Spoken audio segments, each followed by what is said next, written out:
So I think we can get started while everybody, there may be a few of us that are still arriving, but Rava, otherwise known as Jennifer Burgess, is going to start us tonight. Thank you all for being here, first of all.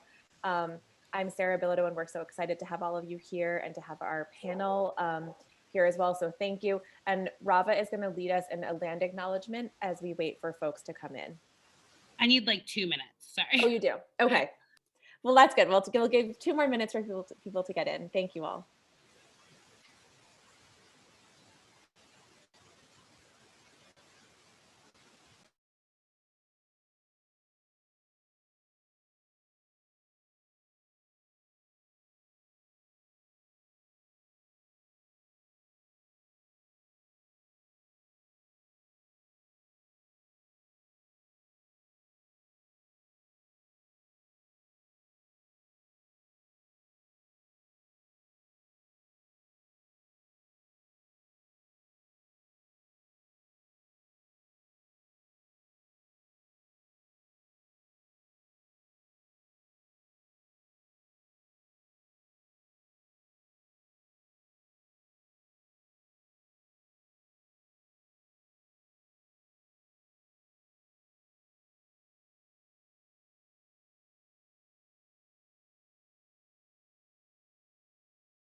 So Rava, while you're preparing, I'm going to just mention that we like to acknowledge that we are on stolen land here in Massachusetts. We're on the land of the Wampanoag, the Mohican, and the Massachusetts, and Rava is going to take it from here.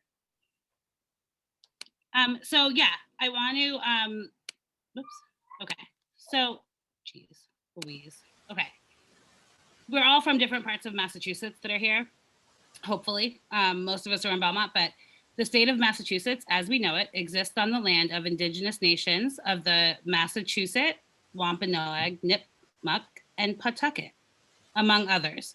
As we gather virtually, it is important to acknowledge that we are living and teaching on the traditional homelands of these First Nations who were affected by colonization and who continue to be affected by systemic inequities currently present in our society. Our work here today is connected to paying our respects to these nations and their ancestors, as well as committing ourselves to recognizing inequities that stem from a long history of injustice.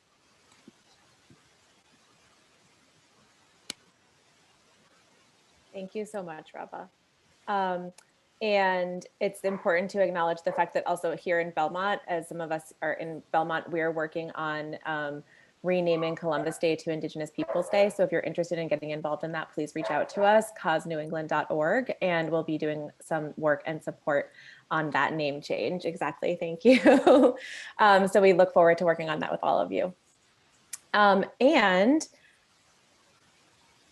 I would like to, sort of more formally welcome you all. And this is the second night of our 4-part speaker series on police reform in Massachusetts. We're calling this series Police Reform in Mass Beyond 2020. Our first panel was on the 13th of January, and we're sort of thinking about the momentum that came, came in 2020 regarding police reform, and thinking about how we can carry that into 2021 in our work. But before we get into this engaging panel, I would like to welcome Kim Haley-Jackson, who is the Vice Chair of the Belmont Human Rights Commission and also a member of our Community Organized for Solidarity, or COS, leadership team. And she's going to make an opening statement and lead us in a moment of silence to honor Clyde Kerr, who lost his life last week. Thank you. Thank you, Sarah. Good evening. Thank you all for joining us tonight in our ongoing series for police reform. Before we begin, I'd like to say a few words in honor of Clyde Kerr III, a deputy in Lafayette, Louisiana, who tragically took his own life on February 8th. And I quote directly from Officer Kerr: "I've had enough of serving a system that doesn't give a damn about me or people like me." A sentiment that is frequently spoken within Black and Brown communities is being echoed by a Black police officer. His statement struck at the heart of not only police reform and calling on more mental health services and checks for his fellow officers, but also calls attention to the lack of care given to those who serve in the armed forces. For a man who gave his life in service, his haunting video message should serve as a reminder of all the work that has yet to be done. In his honor, I would like to have a moment of silence.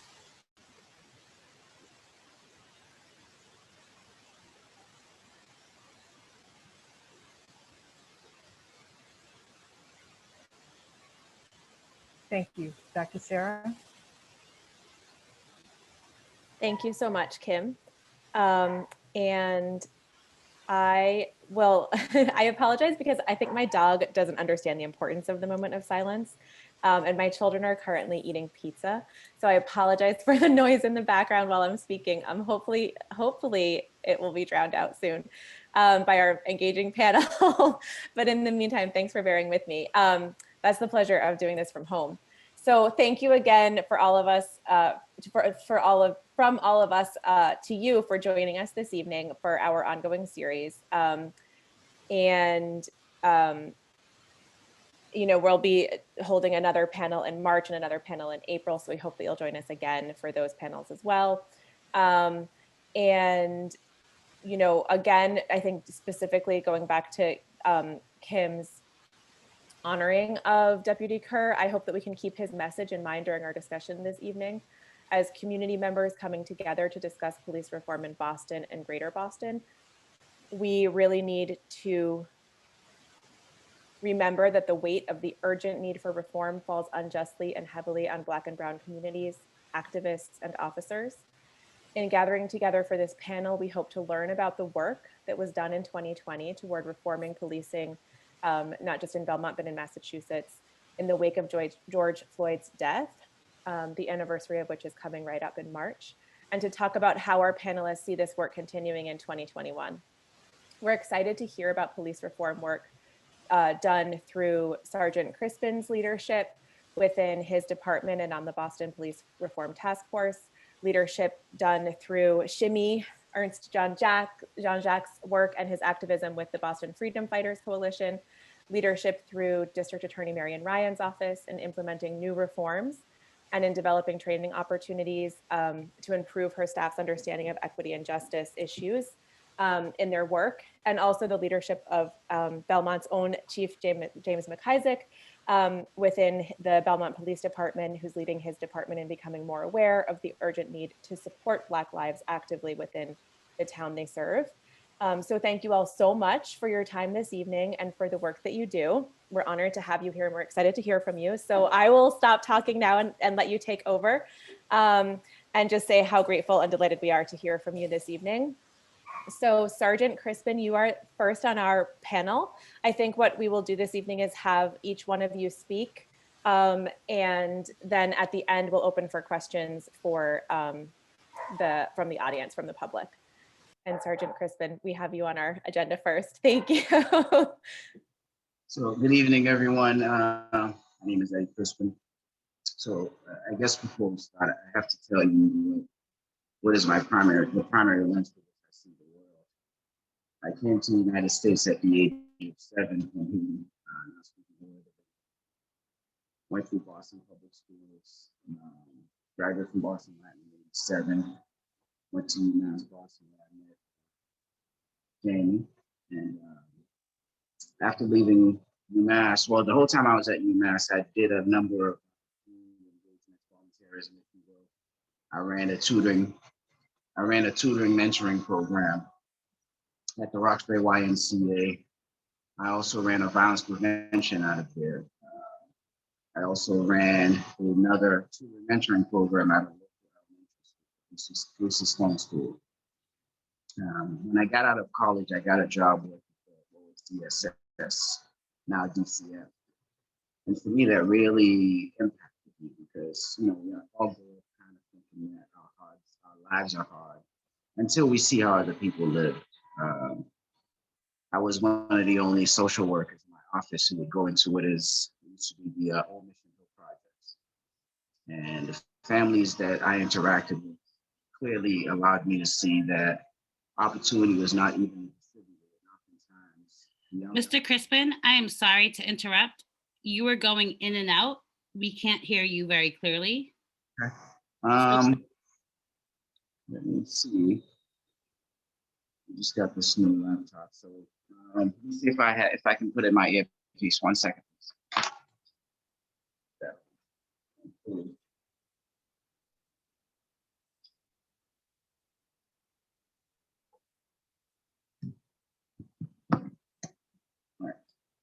I can't figure it out, but let me get a little closer. Is that better?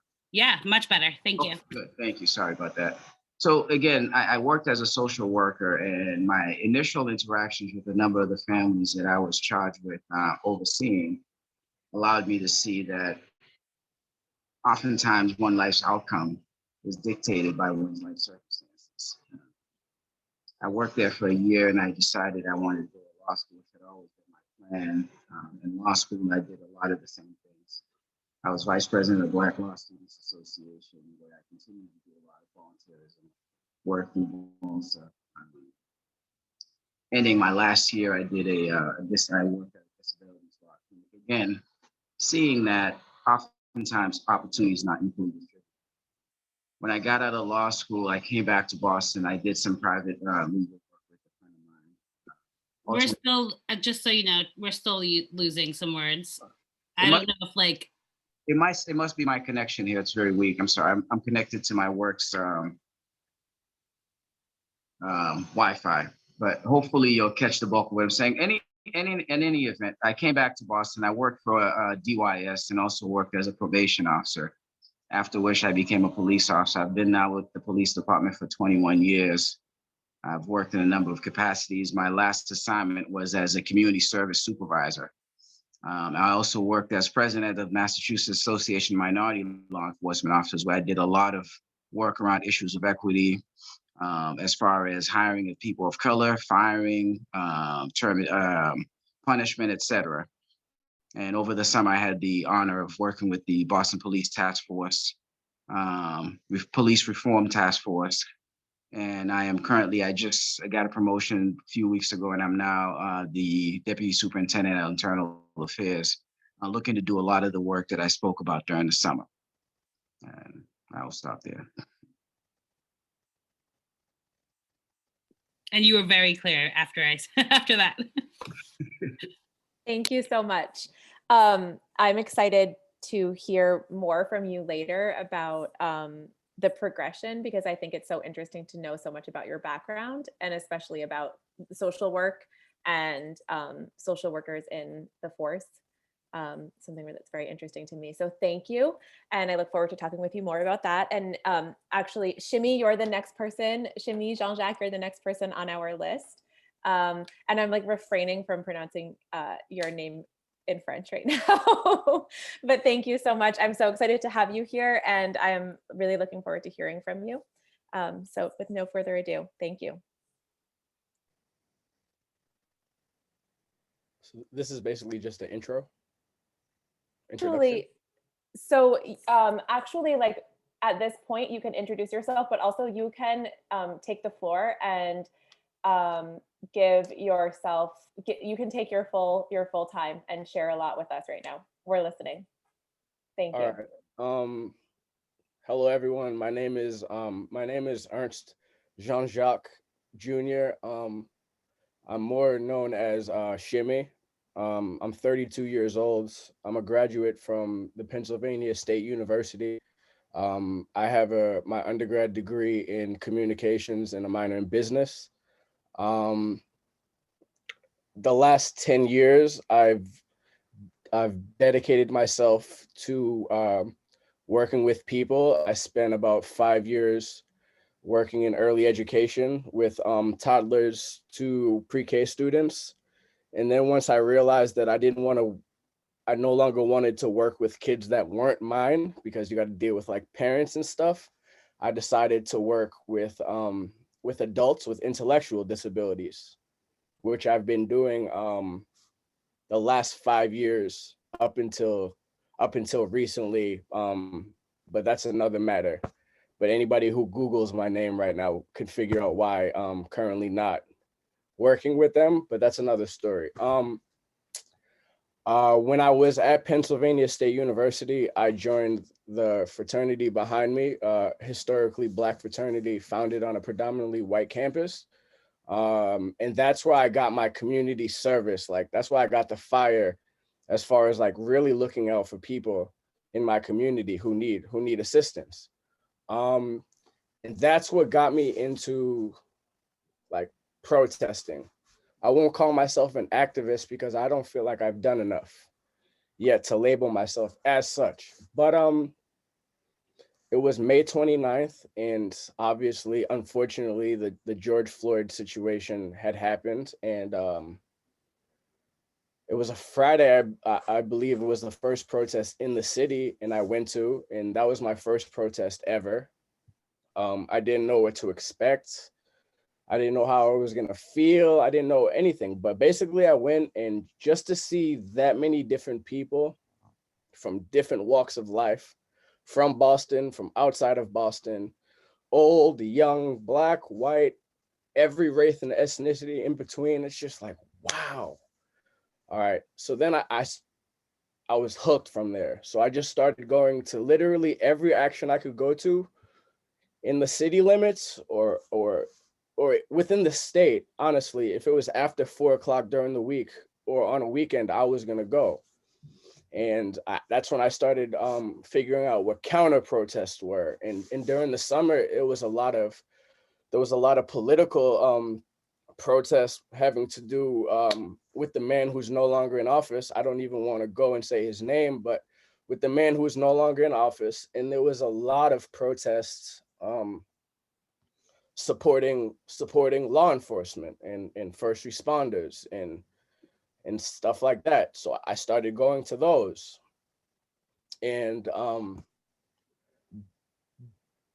at one point, it felt like I was no longer protesting for like the national cause, the greater movement, like all of these people that are being affected outside of Massachusetts. But it's like now I'm seeing like all the things that are messed up within Massachusetts, how protesters are handled, are dealt with, or are communicated with, or the lack thereof.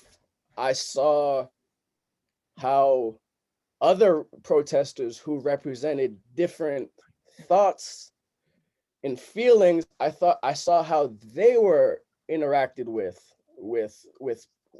law enforcement and stuff like that. And at one point I took a seat and I just summarized like my 6 months of protesting and just like what's been going on the world around us. And like I've been starting to read a lot and watch a lot of documentaries, and it's like, yo, it's the same stuff that my parents dealt with, and it's like the same stuff that their parents dealt with times 10.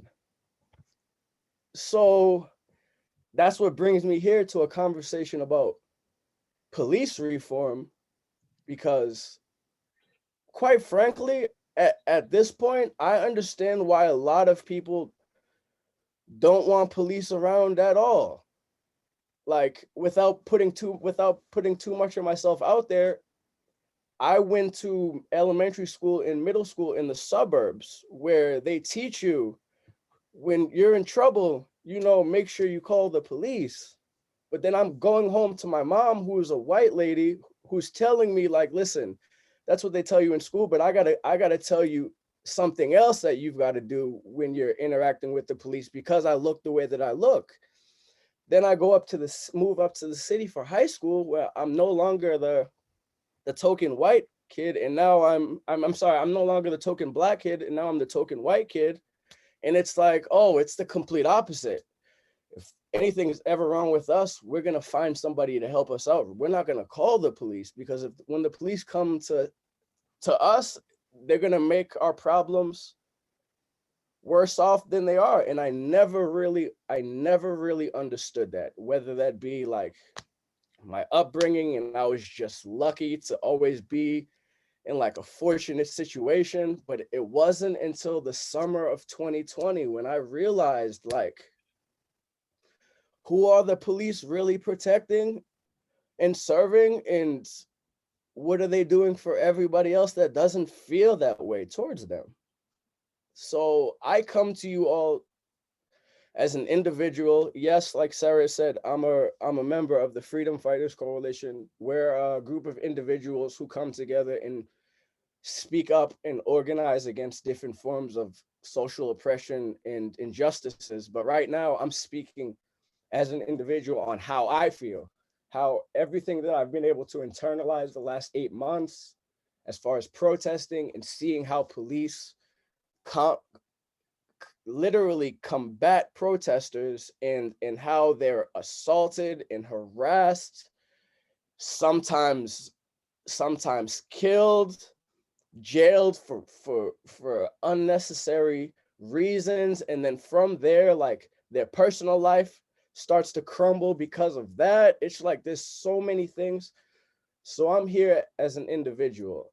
I know that might have been like all over the place. I was just trying to like throw 9 months of like feelings and like what I've seen into like 5 minutes or less.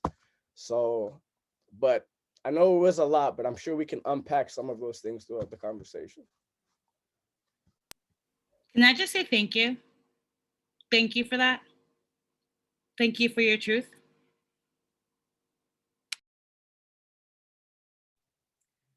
Me too. Thank you. And I am feeling like that too, Shimi, like there's so much to unpack. And I feel like so much of what you said is connected to the work that we all who are here listening have to do. Because really we're all here. We say we're all here for the same reason. And we have to be on the same page. Like we have to be able to find a way for our police departments to support Black lives. And I think that's why we're all here. And I think, it's a big ask, but I think that's the work that we have this year. So thank you, Shimi, for being here. And thank you also to Eddy for being here, and for everyone else. And I'm excited to dig deeper. So DA Marian Ryan, you are up next. Thank you so much. Thank you. Am I set? You good? Yeah, go ahead. Sorry. Oh, sorry. Sorry. Good evening. I'm Marian Ryan, the DA here in Middlesex, and I'm happy to be here tonight. But, I want to start by just following up on something that Sarah said. We all recognize, and if we didn't before, the last year since the murder of George Floyd has driven home how much there needs to be change. The worst thing would be to put all of this energy into this work and have change that doesn't last. And that's why I think these conversations are so important, because the real lasting change comes from us talking to each other, learning from each other, and really thinking about what is it that needs to change. I spent a lot of time as a line prosecutor before I became the DA. And I learned a couple of things, which when you see and you think about, make us a part of the problem, certainly then. One of those was I was a prosecutor long enough to prosecute the children and grandchildren sometimes, people I had prosecuted. That's not a successful system. We are not a place that should want people to be coming back. And the second was that part of doing that work seemed to come with a great air of certainty that we were really right about things. And that's not true in any field. And, one of the first things that I did when I became the DA was to begin a conviction integrity unit, because we're a human system. And even when you take out any bad motivation, mistakes happen. And we have the power to change people's lives, and not for the better. We can take away their liberty. We can put a stain on their record. And we have to be willing to look at how we did that. And did we do it correctly? And even when a long time has passed, we have to be willing to do that. And the other piece of it is we had to be willing to really take a look at what works and are we repeating and what doesn't work. And, you know, one of the things around that was we thought for a long time that if you got arrested and we held you on $100 bail that you couldn't make until you went to trial, we would all be a whole lot safer. Well, in fact, what happened was, I bet we all know people who can't come up with $100 in cash, because bail is one of those few things you can't put on your credit card, you can't Venmo it, you have to have the cash. And when you don't have that cash, you probably have an hourly wage job where they don't hold your job for you. You probably live in an unstable housing situation where when you're gone for 3 months, your stuff goes on the curb. And most importantly, if you have no one in the world that will put up $100 for you, they're probably not also taking your kids. And DCF does a heroic job. The kids don't usually come out of DCF better than they went in. And when you came out of jail, having lost your job, your house, and maybe your kids, the likelihood that you were going to suddenly turn around and do better was pretty low. So a couple of years ago, we abolished asking for cash bail in cases where we weren't going to be asking for a jail sentence at the end. If it wasn't serious enough for you to be going to jail, we shouldn't be holding you. And you know what? There's been no significant difference in public safety. And after the first 6 months, during the first 6 months, we saw a 0.5% increase in the number of people who didn't come back, but that's flattened out. So that's what's important about being willing to take a look at things, to reconsider what's the impact and how are we doing that. And the same was true for how we looked at our work. It was important for me that our staff start to think about what kind of biases did we bring to this work. Everybody has them. You can't get rid of them, but you can be conscious of them. And it was not just in our own personal work. It was things, and this was one of the things I think was hardest for people to start thinking about, was to understand that even we, at some point, all started thinking when we use science in cases, we're all safer. Like when we get DNA, when we get fingerprints, that's so much more trustworthy than the person on the street that identifies somebody. But when you really study that, you learn that you can create a lot of biases in that forensic evidence too. It took us a long time, and it's still a process for us, of teaching people how to peel that back, how to be willing to look differently at things. And that comes from that openness that we have really fostered here. And, you know, I've been very fortunate. Chief MacIsaac's a prime example of people who've been willing to change their perspective, to learn new things. You know, when I first said we're not going to ask for that $100 bail, people said, you can't do that. But you can. And the same has been true around our relationship with police reform. Because while the vast majority of police officers may be like Jamie and Eddie, and they're going to work doing their best job every day, their work is undervalued when people who engage in some kind of misconduct don't have that brought to light. And the community has to be able to trust their police department. You cannot police people who don't trust you. And when somebody gets into trouble, when there's an accusation, you have to be open about that, and you have to have ways of looking at that. One of the things that we've done in Middlesex is to create what's called the Brady list. When there's an officer who engages in misconduct or gets arrested for a crime or anything that might somehow impact his or her credibility when it comes to their testifying. Well, people should know that. We put that on a list.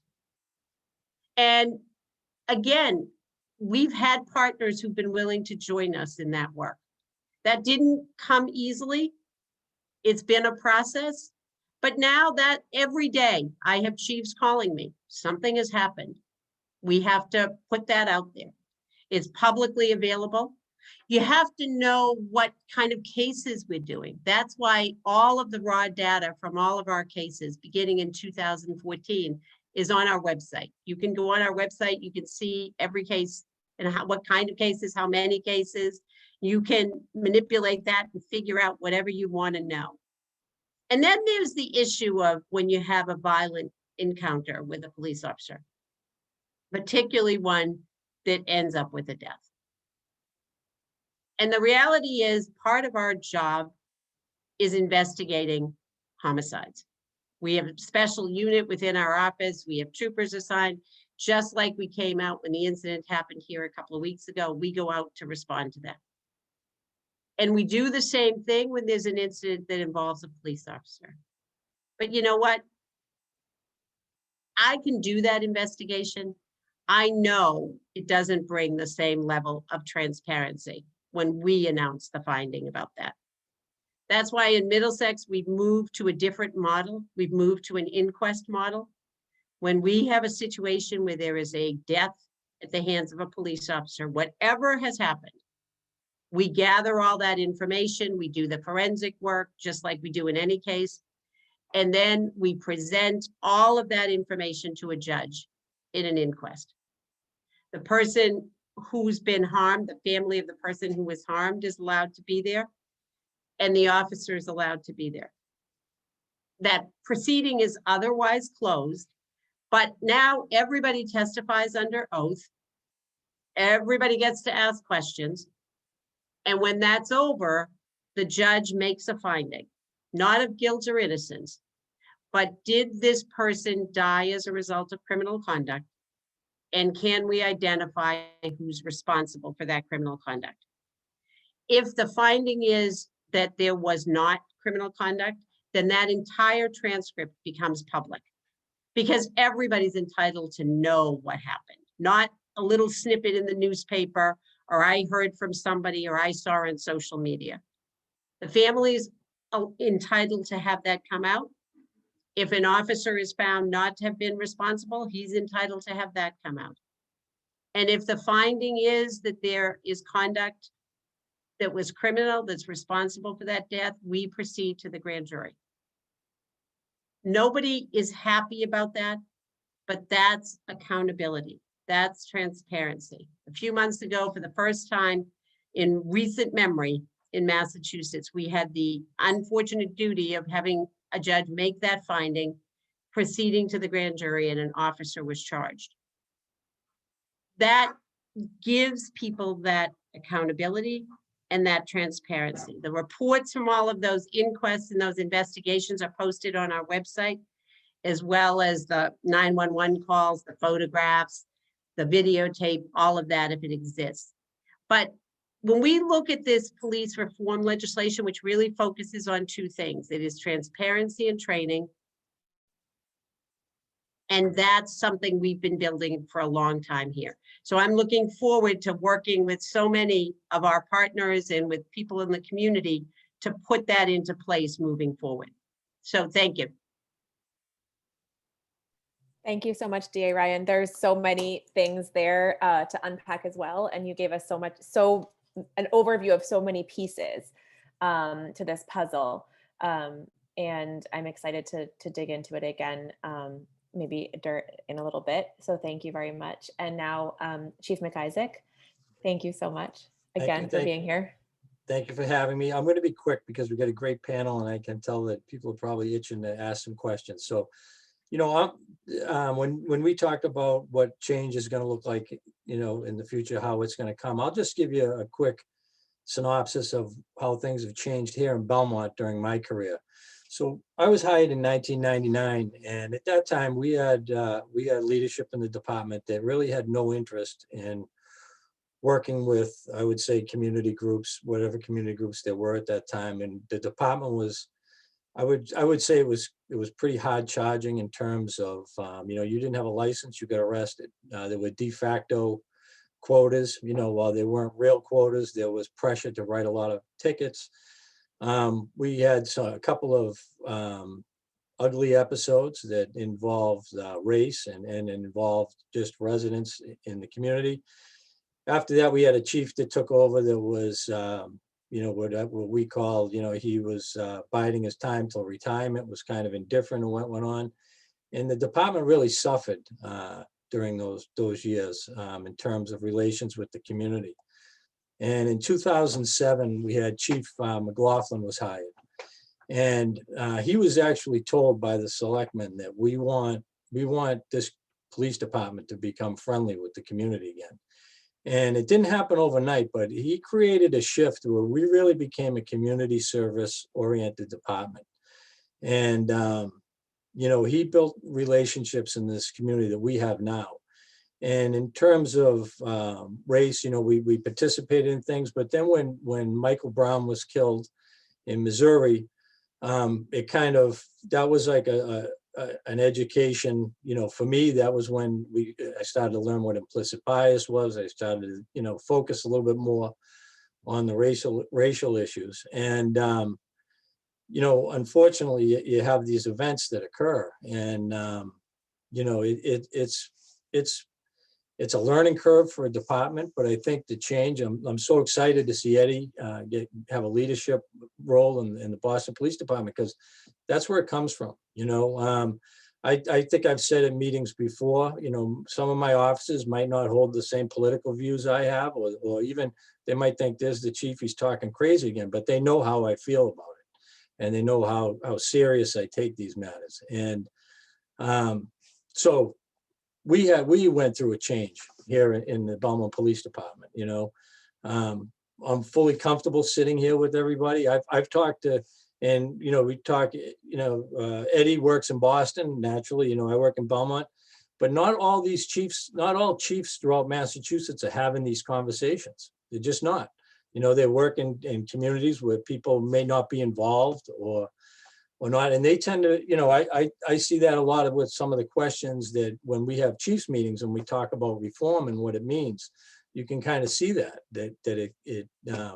kind of what their concerns are. And so, I think reform, we had a meeting today with some with local chiefs, and I think things are going to get worked out. And I think eventually it's going to be, it's going to work for the better for everybody. As Eddy, me and Eddy talked while it was while it was being legislated, and Eddy said, change is coming, before it came out. And, I agreed with him. I said, it certainly is. And I think it will make us better in the long run.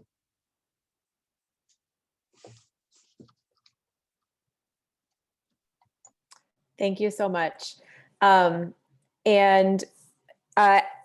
know that I myself have so many questions, but I did like that that we ended it on a positive note. Change is coming, and it's going to be for the better. And I think, I have a lot of questions, but I want to open it up to our audience now, and I think we can just open up the floor. So if I don't have any questions in the box yet, so if attendees have questions, if you could put your question in the box and I will prompt you to unmute yourself and ask them.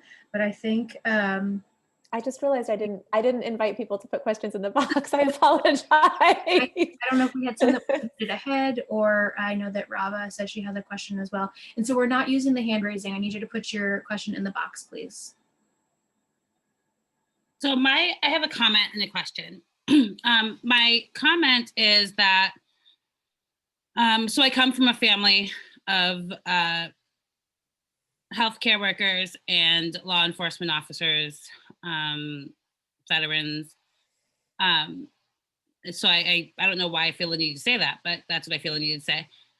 I wonder, and as an educator in public school, I wonder what your thoughts, Mr. Chrispin, are on qualified immunity. And I understand that there is a difference in police departments across the state of Massachusetts and across the country. So my first question is about qualified immunity to Eddy Chrispin. And then my second question would be to Chief MacIsaac and Marian Ryan, like, what do we do about, we know that there's not just one level of issues. And I love to hear that the prosecutor's office is, and the DA is doing a lot, but what do we do about the judges? What do we do about the people who are a little bit higher up? And how do we hold them accountable for inappropriate behavior? I guess that's it. So yeah.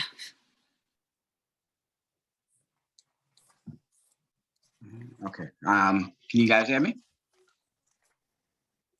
All right. So for me, the question of qualified immunity is really a question of training, right? If you look at some of the cases across the country, depending on different parts of the country, what's been adopted where police officers have gotten qualified immunity is generally an issue of training.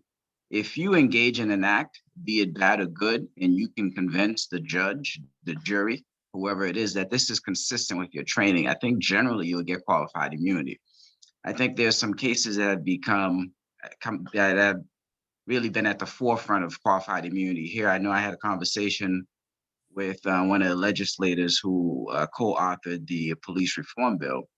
And she presented to me a case which revolved around a detective, I forget, in some town out in Western Mass. And I just got to give this so you can get some context. The detective, drug detective, had gotten a warrant to search somebody's house. As part of that warrant, they also got a warrant to search this woman's vaginal cavity because they were under the understanding that she hid drugs in there. They go in the house, they don't find drugs. They take the woman to the hospital. They present a warrant to the doctors, who then perform a vaginal cavity search and find nothing. And the legislators were up in arms saying, hey, this is a classic case why we should not have qualified immunity. And I said, actually, it's a bad case because it's not like this police officer did something out of the norm. Most police officers, if you have the requisite amount of proof, you put it on an affidavit, you present it to a judge or clerk, they issue you the warrant. For me, you're acting consistently with your training. Anybody who's a police officer will tell you that.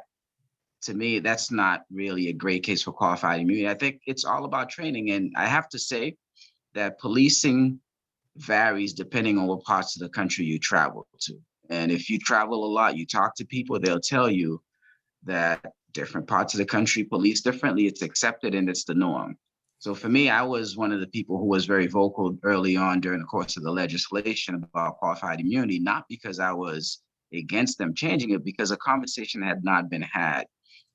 I know a lot of officers became very upset about qualified immunity. My concern also was that I don't want to create a world where police officers who are being proactive, not being aggressive and engaging in bad police behavior, but who are being proactive now feel like they're in a world where they're going to hide out in their cars and not engage with the community, public, right? It's important that police officers engage with the public, not aggressively, not in a way that violates people's civil rights, but it's just part of the work that we do.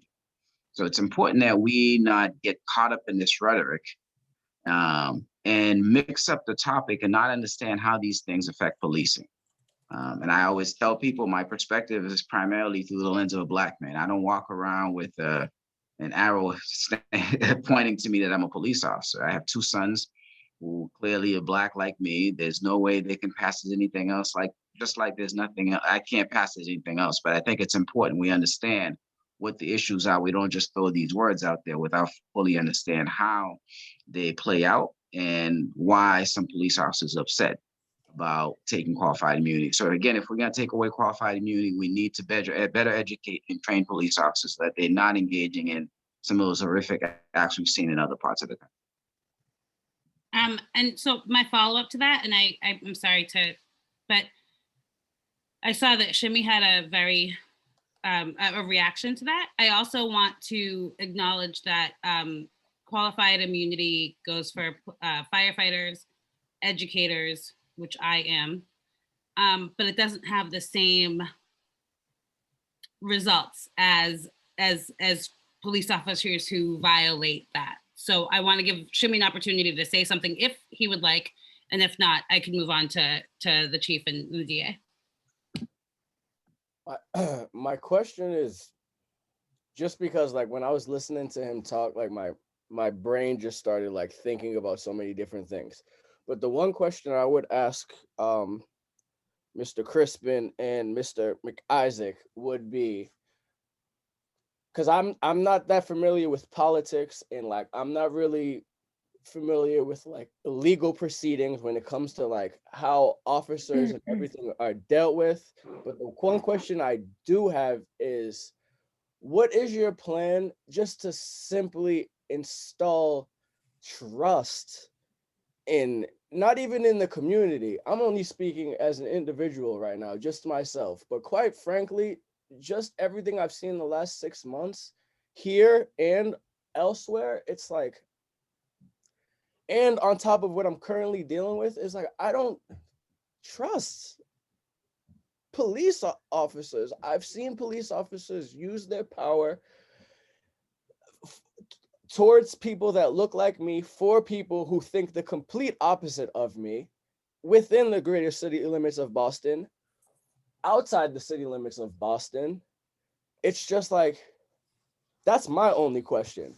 It's like, I can't even think about the future. It's just, I'm worried about like right now. It's just like, you all as officers, what is your plan? And it's great to have an officer of color and an officer who's not of color, and I guess at one point thought one way, but now is choosing to think another way. So I'm just really interested on hearing a response.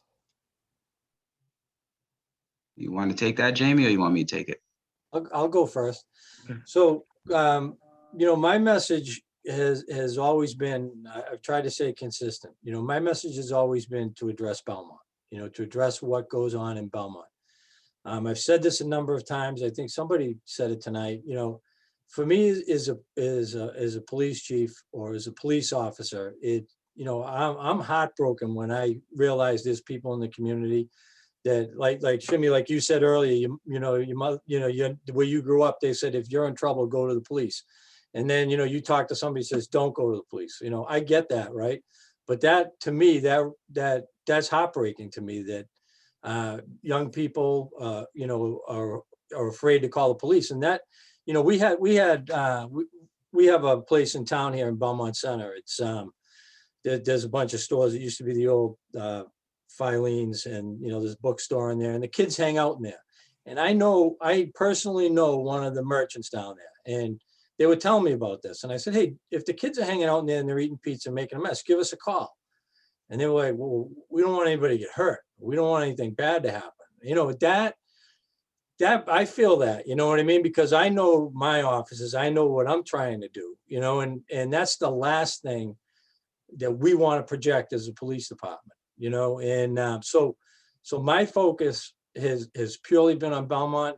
If you've attended any things, I try to not talk about what happens in other communities, because quite frankly, I don't know. And I think that, I have an attitude that I work on the things that I can control. And that to me is Belmont. So, I would like to think that if we have enough chiefs throughout the region taking that kind of philosophy, and, not trying to solve the world's problems, but trying to solve problems at home.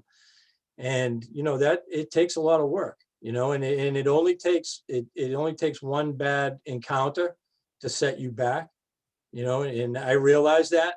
And so that's something that, we have to be ready. That's why, I show up at all these things.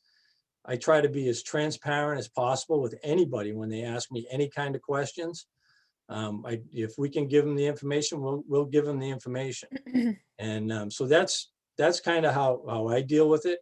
And, what you just said, you're not alone. There's people that don't go to protests, have never had an interaction with the police, and they're not even a person of color, and still they fear, interacting with the police. And one of the things I've been telling my officers for a number of years, when you pull somebody over right? When you, especially a person of color, when you pull somebody over, you have to understand that that person's fear, while you may think it's, you know, off base and way out, that fear is real. And you have to be aware of that. And so if the person, you know, is acting a certain way or whatever, you have to know that they have a legitimate fear of the police and the encounter. So, you know, you try to work at it, as Eddie said, the training, try to get people as much training as possible to, you know, so that they can have positive encounters with people. Can I just touch on the fear thing that you had mentioned? Because like that's really important. When you're younger, and again, I'm only talking about myself. When I was younger, when I was a kid, I would hear the sirens and I would see the flashing lights, and it would excite me to see a first responder. But then as soon as I got old enough where essentially like you could get in trouble like with the law, it's like literally every time I hear a siren or see one, I get like this unexplainable feeling in the pit of my stomach. So bad to the point where like the siren could be for somebody, not me. And it's just like, until I do not hear that siren anymore or see it, it's like I've got this unexplainable like terror, fear just festering inside of me. And it's just like, I know it's one thing for you to hear it, but it's like, Officer MacIsaac, I really need you to understand that's a real thing. And I'm a grown man, I'm 32 years old. And I'm telling you, regardless of how many protests I lead, or no matter where I go, no matter where I hear that, I still get that same fear in the pit of my stomach. But for the most part, I'm around people, so I don't want them to see that I'm scared. But like, I am scared, Mr. MacIsaac.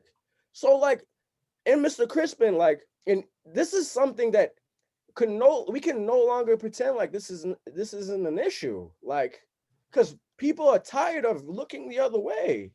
So I just needed to say that because like you touched on it and I didn't get to mention it before about the fear that just people of color feel when you even see or think about the police. And can I just add very quickly, like someone I don't fear, well, I didn't fear the police for a very long time. I was always worried about my brother and my family members. But I do want to point out that like I, and not in Belmont, this is outside of Belmont, but like at a protest, have watched what police have done with folks who are trying to leave a situation, right? Like when they're doing what's called kettling, where it's almost like the police are inciting. So Mr. Chrispin, this would more be for you because you work in the Boston Police Department, but like I've watched it over and over again with my own eyes, me trying to leave a situation and watch and in a situation, in a vigil, not even a protest, a vigil, they tell us that we have to go this way to leave, and the police block us from leaving and block us on the other end. And I've seen this more than once. I saw it at the Boston Common. I saw it at Franklin Park. I wonder how you address that. So let me just speak to Shimi's question as to how we get people to engage with the police so that they're not in fear. Let me just say this, and this is kind of an academic philosophical perspective, but we can't generalize any group of people, right? If somebody said all Black people, or white people, or Asian people, that's a little concerning. So we have to understand that, yes, we have police officers who engage badly, who behave badly. And I'll say this, not that this is going to dismiss any affair, Shimi. The vast majority of police interactions do not end with somebody getting killed, hit over the head, locked up. The nature of policing is such that most of the time we get a call, it's going to be because something bad is happening and people need for us to come in and referee. So that's part of it. The second piece of it is I think the only way we build trust and minimize fear is to engage with people. We have to have these conversations. And it's best if it's face to face. So let me tell you some of the stuff I've done. Over the last 9 months, I've probably engaged in hundreds of these kind of conversations. But even before that, part of my job was to just go out and talk to people. I'm part of this teen police academy we run out of Boston Police Academy. been running it for over 15 years. Those kids come in, a lot of them don't want to come there. They don't want to mess with the police. They don't want anybody to know that they're going to a program with the police. And 99.9% of them leave liking us as individuals. The uniform does not dictate who you are. It's a job. It doesn't define who you are.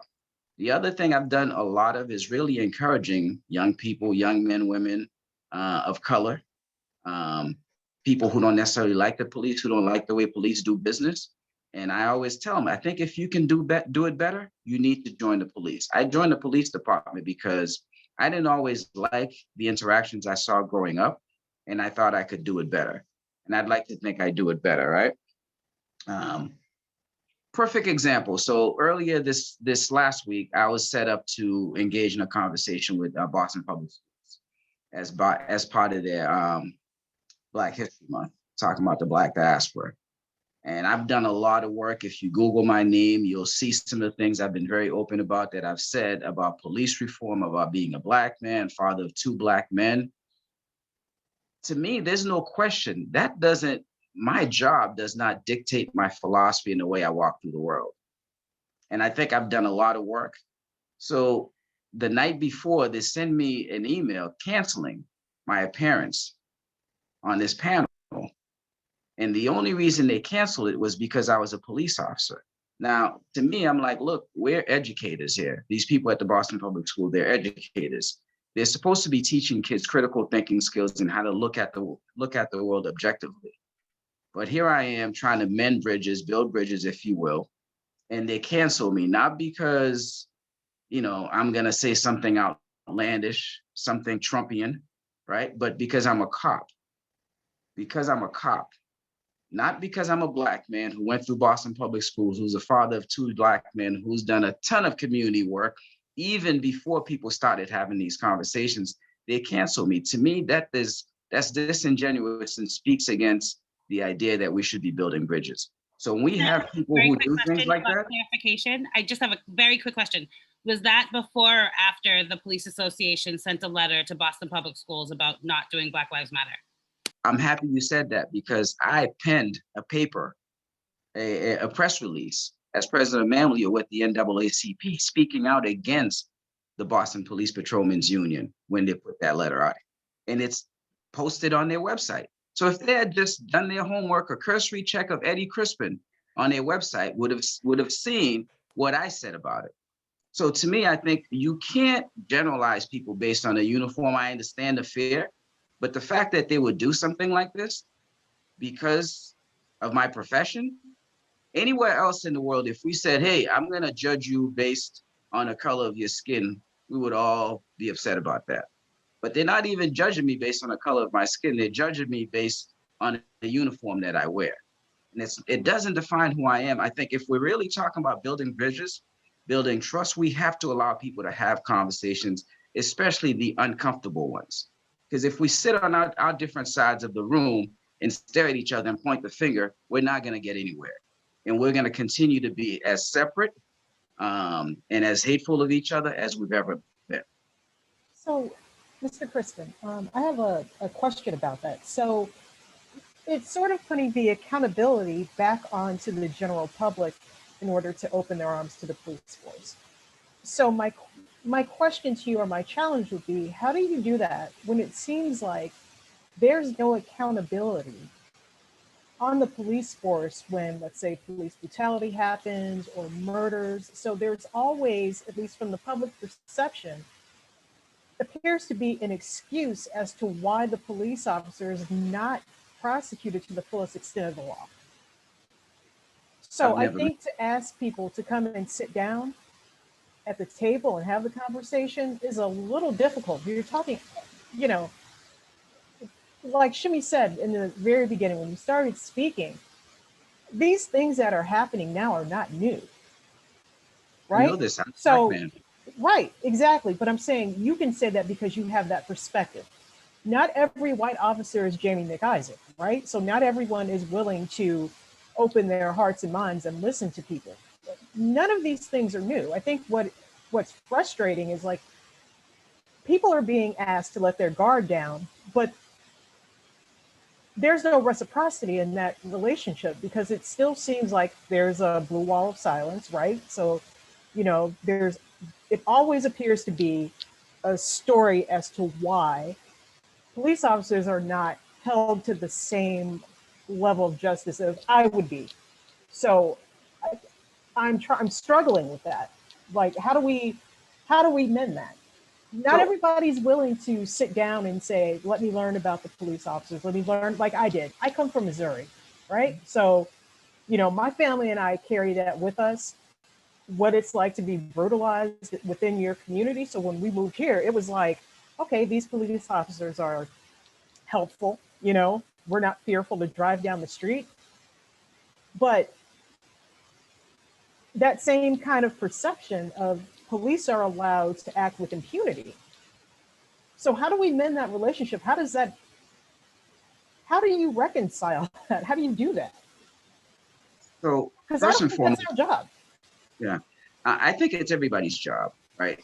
I think it's everybody's job, and I think how do you allow people to sit at different ends of the room and point the finger and expect for things to change? It doesn't change that way.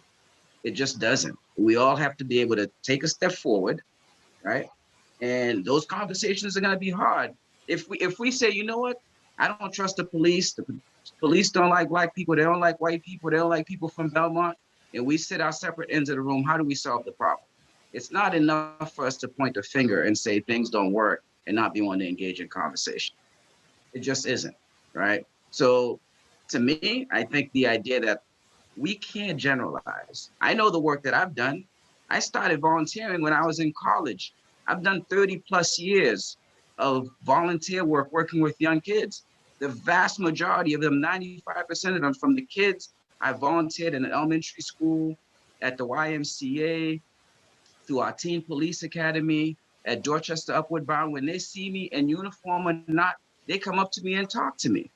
As a coach, I coach Pop Warner. That's who I am. The uniform is not who I am. And I think, unfortunately, we're in a place now where we judge people based on the uniform that they wear. And I know it's hard work, and people say, well, why should I trust you? You don't have to trust me, but we have to learn to trust each other. Trust doesn't happen overnight. And I Right. know the history of policing as it relates to Black people in this country. I know it all too well. Sure. I grew up in Mattapan in the 80s, right? I came here as an immigrant in the 70s, and I have 2 Black sons. I understand that it's hard work, but if you ask me, how do I ask people to do this? I don't know. But what is the alternative? The alternative is we continue to sit in our corners, we point the finger, we talk at each other, and nothing happens. And you're absolutely right. And I think you're preaching to the choir here that everyone here on this panel and our people who have joined after work on a Wednesday all have a vested interest. Unfortunately, the police force itself is not made up of Eddy Chrispins, right? And so it's the people who are, let's say, like your bad eggs, right? They're putting the bad name on the police force. I would agree that, the high percentage of police officers are wonderful people, right? But I'm having trouble reconciling the fact that the perception is those bad apples are spoiling your good work. And I can tell you in my current position, I'm charged with overseeing all internal affairs complaints that come in. Right. So I'm not the type of person who's gonna say, hey, I'm gonna take care of this cop because I know him or her. It's not who I am. They put me here because they know my perspective. They know my ability to be objective and my ability to look at things both sides from both perspectives, as a police officer and as someone in the community who's been violated by a police officer. That's why they put me here, not because I'm beholden to the police or to the bad. So I think the more people like me were able to get into policing, the more young people who come into policing, having seen things that they don't like, who think that they could do it better and there are better ways to do it, I think the better we'll be. I just advocated over the summer with my as part of the Boston Police Task Force that we put in a preference for Boston Public School graduates. The Boston Public Schools are probably 78, 80% kids of color. So for me, when you bring in young people who grew up in the city of Boston, We have dealt with the police who feel one way or the other, who understand the community, who know how to interact with the people, who are culturally sensitive, culturally aware, that we're going to have a better police department. But just think about the history of policing in this country and who has predominantly been catered to. I think it'll give you some perspective as to the things that we need to do to improve policing.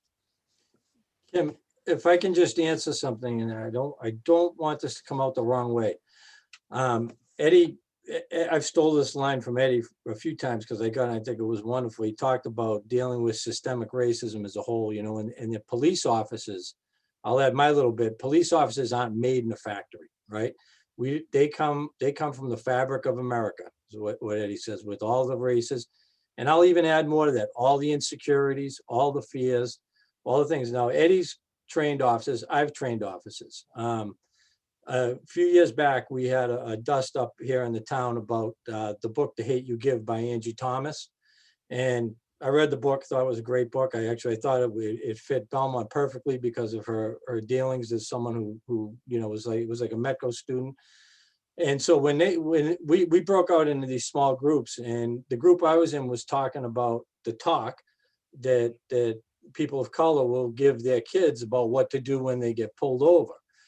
And I said, I give my kids the same talk. And somebody said, what do you mean? You know, you're white. I said, as I've read enough after action reports, I've watched enough video, and I've trained enough officers that sometimes I've seen incompetent officers hurt white people. I've seen them, you know, I've looked at cases that seemed racism, and I see incompetence. It might be racism and incompetence, but a lot of times, and I've said, I don't want my kids, the whatever car they're driving, to come across as, you know, one that everybody's on the lookout for, and they run into one of these officers who's scared, who's insecure, and who's not well trained. You know, and I think my point being is, you know, what you're saying is, yeah, they're not all Eddy Chrispins, or they're not all me, or that, and that's right. And some of them, you know, need more training than others. Eddie will tell you, every police department will tell you, when I listen to the radio and I hear a certain call, and I hold my breath and I say, who's going on that call? And then when I hear who's going, I say, oh, good, I'm glad that person's going to that call, because we all have different strengths and weaknesses here. And, you know, racism is obviously a component of, you know, is one of those things that we have to work on. But, you know, this reform is going to come with a tremendous amount of training and retraining. We're going to have input directly from commissions that have people of color on it. And I think, you know, as a leader in law enforcement, I think I'm optimistic that things are going to work out. Thank you very much. I think we're ready to take our first audience question. So Jamie, I'm going to prompt you to unmute yourself. Hi, thank you so much for COS New England for putting this together, and for our panelists for coming. My name's Jamie Shea. I live in Belmont, and I actually teach in the Belmont Public Schools. And DA Ryan, you were talking about the two-pronged approach to police reform being transparency and training. And I'm wondering if there's been any thought or discussion around the role of mental and behavioral health experts. Like, what's the role of the police versus, you know, social workers or behavioral health experts who may be better suited to respond to certain problems in the community? The way that police may interact in some cases with communities of color is one problem. Another place where we are not doing our best work is in how we respond to calls with emotionally disturbed persons. And there's just no question. And it's lots of pieces. It's not enough to just say it's resources, because frankly, in Massachusetts, we spend a lot of money on mental health. We haven't spent it well enough. We haven't invested enough in the training of how we respond and de-escalate that. And that is going to be a part of post in more intense training about that. You look, there are departments who do that. You look at Cambridge. Cambridge invests an enormous amount of training around de-escalation. And anything could happen at any moment. but they have a much higher success rate in dealing with some of these situations. You know, for somebody, particularly as a parent, in looking at the situations we see over and over again in these calls, it is almost always the late 20s, early 30, usually male, a person who's suffering from schizophrenia. And very often it's the family who brings the police there because something has happened. And those situations don't end the way they should. And a piece of it is the training that we need, the alternatives we need to explore that we are beginning to look at, whether it's some of the other kinds of ways that we can respond to that. How do we use, one of the things I'm interested in is how do we use technology to make that better? So for instance, there are situations where you might have a mental health person there, but there's still a danger. So they can't go in. Well, I'm not in your living room, but I'm talking to you now. So I think one of the good pieces, if you will, of some of our greater technology through the pandemic is we should be doing that better.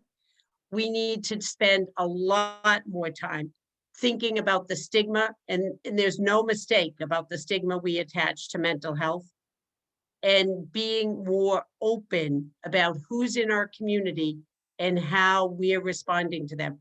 I'm filing a piece of legislation that's going to speak to having more telehealth and monitoring when people come out of a facility, because very often they don't need to be in the security of a facility. We want people to be back in the community, but they do need somebody literally putting eyes on them to see how they are. I'm going to be filing that this week. So I think it is a shame, a great shame on our part that we don't do this better. And we need to really be changing that. And post is a part of it, as is, I think, some of these technological advances. And I'll just add, as your police chief, I just, today, we began the application process for what is called a co-responder, which comes from the advocates group, which is a social worker that will actually be working out of the Belmont Police Department and will respond to certain calls. And the good news is there's no cost to the town for that other than office space. And so we also was talking with the director of the program. She anticipates that with the Biden Justice Department, that more money is going to start flowing in that area. So I'm hopeful that we'll see that. We'll see that a lot. And if anyone remembers, I've said this a number of times when I interviewed for the police chief's job, and they said, if you had an unlimited budget, what would you have? I said 2 social workers and a paralegal. And so I'm glad now that this opportunity has presented itself, and I'm optimistic that it will happen. And one of the things we're going to be doing here in Middlesex, to follow up on what the chief said, a lot of the Biden grants are going to be regional. And because we've got good cooperation, and they're big grants, they're very expensive grants, because the important piece is, it's even having the social worker, but having that social worker at 3 in the morning when a lot of these things happen. So here in the city of Boston, we've had best team workers, Boston Emergency Services team workers with us probably for the last 6 years. In addition to that, when I worked in the community service office as a sergeant, we had Youth Connect. We would readily use them to provide services, therapy, both to the young people and their families who we had dealt with a number of times who thought needed services. I think I am 100% for having alternatives to police response. I think once upon a time, the view of community policing was that the police would act as like a triage system to get all these services out. But unfortunately, it never played out like that. I think if you're gonna start to put in these services, the issue is going to be, are you gonna have them 24/7 available to the public, much like the police? I think unfortunately, the police department is probably the only public service that's available 24 hours, 7 days a week. So if we can get all those services as an add-on, so that when the 911 call comes in, we don't have to send the police. I think most police officers are happy with that. There's certain calls that historically were never meant for police, but we started having this conversation about community policing. And For a lot of people, community policing meant that we were the triage system. We dealt with everything. So if we can start to figure out ways that we minimize police responding to a number of different calls, like a child misbehaving, somebody who's having mental health problems, somebody who's on drugs, that they have a section 12 or section 35 for. I think for me, I am all for that. And to the extent that we can create those services to be around 24/7, much like the police, I'm all for it. Is Best not around 24/7? I have a good friend who's a clinical social worker who works with Best a lot. They're not with the police 24 hours. I think we can call through operations to request a best team member. But I know in the city of Boston, we've generally had them during the first half shift for like 12 o'clock or so. Okay, thank you. So we've got a question that was submitted ahead of time for the whole panel. What does the new police reform law do to address over-policing at demonstrations? And if it doesn't address this issue, how can we resolve it? So on our end, we're now, as a community service officer, when I was as a sergeant, I would proactively reach out to organizers of different protests. And I would ask them, how can I help you? This is my phone number. If you need anything, reach out to me. So that there's already some kind of connection. If the person's having an issue, they can reach out to me directly. And I'm responsible for documenting that I've done that. Second piece is, I think there are some limitations as to use of tear gas, as to when it can be used, if at all. I think rubber bullets are also off the table. So there's a number of these things. That bill started off as a 13-page bill, ended up as 126 or 130 something pages. So there's a lot of things for me. Those are the things that are most, that I've dealt with on my end, as far as the work I've done with protesters. I've always, like Eddie said, the bill does address that stuff. And it's funny, not funny, but a lot of the stuff in the bill is a lot of things that we've done in this area. And, I'll go back to when, after the George Floyd murder, when the high school kids got together, and we're seeing all this thing that there's going to be this protest and this march in Belmont Center, and we don't know anybody. And then lo and behold, I find out that one of the organizers coaches football with me. So I was able to talk to him and say, what do you want from the police? Do you want us to be around? Do you not want us to be around? Do you want, and he said, why don't you guys just stay out of the way? Let us have the time. And I said, fine. I said, do you have any problems? You call directly to me on my phone. And I think that's what they're trying to get at with there should be a relationship between law enforcement and the people that have in these protests. We were very fortunate that Mitchell was one of the organizers of this event, and I know him very well. And so I think that's what they're trying to get at with this. So you don't have this kind of like occupying force show up and counter these protesters that nobody knows. But it's the law now. It's in the reform that you have to reach out to. If you know there's a protest coming, you have to make an effort to reach out and kind of work together on it.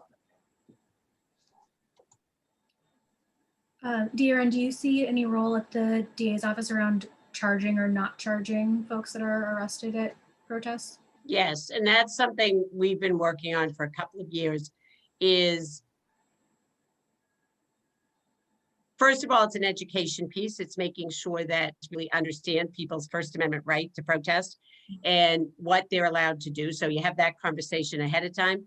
And then talking to, as the chief and Eddie said, we know something's happening. We want people, even before the legislation, to be reaching out to figure out what's going to happen. How can we keep everybody safe?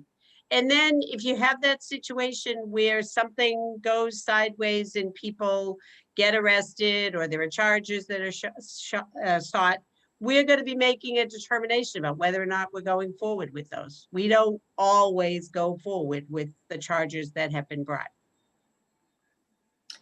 So I'm going to prompt Andrea to unmute herself and ask her question. Hi, and this is, I'm kind of new to this discussion, but I am, after all the events over the past couple of years that have been so traumatizing. I wonder if there's a way to weed out people with deep-seated racial biases or violent tendencies so that they don't get into the police force at all. You know, sometimes when you look at what happened to George Floyd or other killings, it's hard to understand how this can happen and why people who would do this end up in the police, on the police force. And that, I guess that's what concerns me and makes me afraid.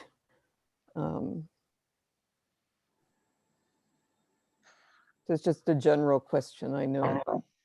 I think until we create a world where we no longer have those problems, we'll continue to have those individuals. I think for me, it's really a matter of having members of the police department be proactively telling on each other, right? If for lack of a better word, I think that's really what it has to come down to. But again, and I know the focus has been on policing, and Jamie and I have had the same discussion. The focus on policing is good, but I always tell people it's like focusing on the tip of an iceberg.